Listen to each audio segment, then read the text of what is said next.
authentic leadership as well, where we communicate things that make sense. And that's, unfortunately, this is what we need on a political front. But I would say across on the business level as well, there are business people that need to stand up and talk about it. And there needs to be all stakeholders thinking about these kind of things. I was just doing a keynote in Egypt, Cairo, where there was a Fixin Bank as well. And it was interesting to see there's some visionary leadership. A lot of countries was represented there as well, the reserve banks and all sorts of different people. But I do think these kind of events is quite important. Try to that kind of message needs to go out there. But it's going to be difficult to control some of these people because if you're a psychopath, you're just got on a mission to do things. But I do think they don't have full control.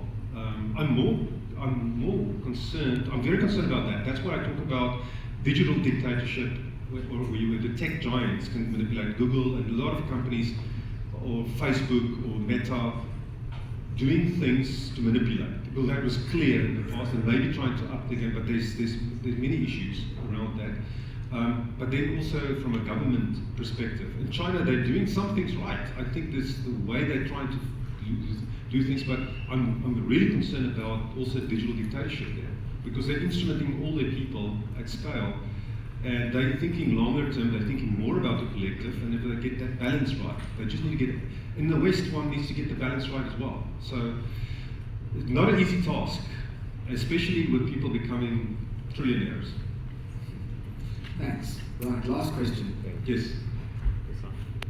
Yeah. Hello. Thank you. My question is going to follow on from Michael's, and that is, what interventions can we make in our own lives as consumers and also business owners to address what's going on? And seeing as we're at the Green Building Convention, we've got a lot of influential people here in the built environment, what could they do to intervene in the spaces that we work in, live in, interact in each day, to help to meet this oncoming tidal wave? Yeah, I think it's a big problem. It's like an elephant. How do you eat an elephant? You don't want to eat elephants, but bit by bit. So then you've got to think strategically on different levels. Personally, one needs to see how one uses technology to obviously create your own productivity and all of these kind of things, but then also see one needs to use this in a wise way as well. So just on an individual level, how you want to do it. Personally, I'm using the tech because it's available there. It's kind of democratized. I talk about in my book, democratizing AI to benefit everyone. But it's still controlled by some of the new foundational model tech giants as well. So I would love to see a more decentralized world where we can calibrate our own AI agents.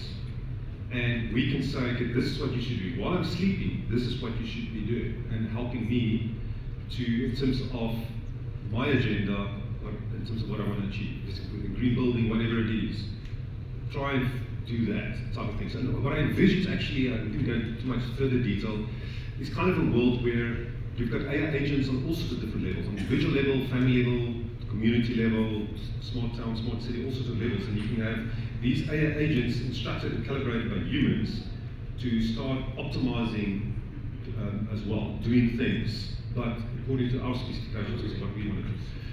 Green building, I've been showing some examples in the different phases, design, operational phase, maintenance, all sorts of different areas where you can start applying it.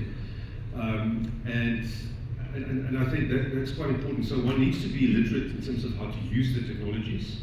And it's going to become easier. I think the technology, AI, this is the one thing that's good.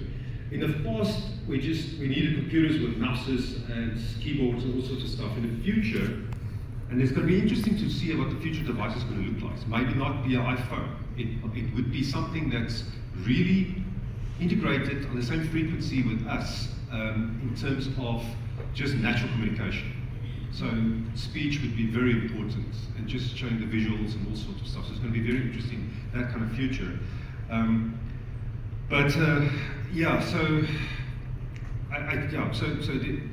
think that's basically the things that we need to do.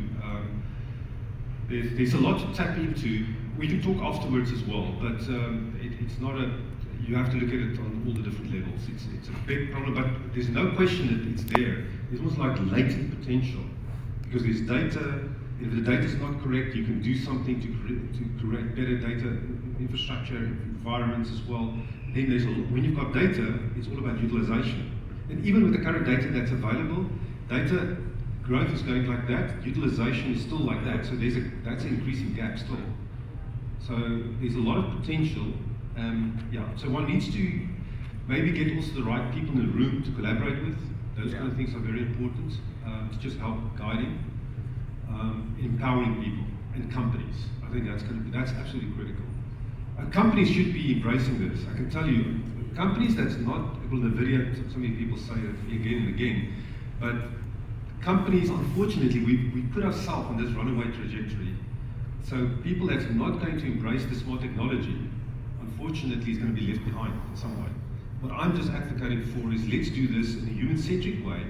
It doesn't need to be at this fast pace. Maybe open-ended economic growth. We don't need to drive poorly. We need to think about so many things here. But it's also, so it's a huge responsibility. I'm excited if we are putting the right vision out there and we start executing against that vision. So, yeah. Thank you. Okay. Dr. Ludik, thank you.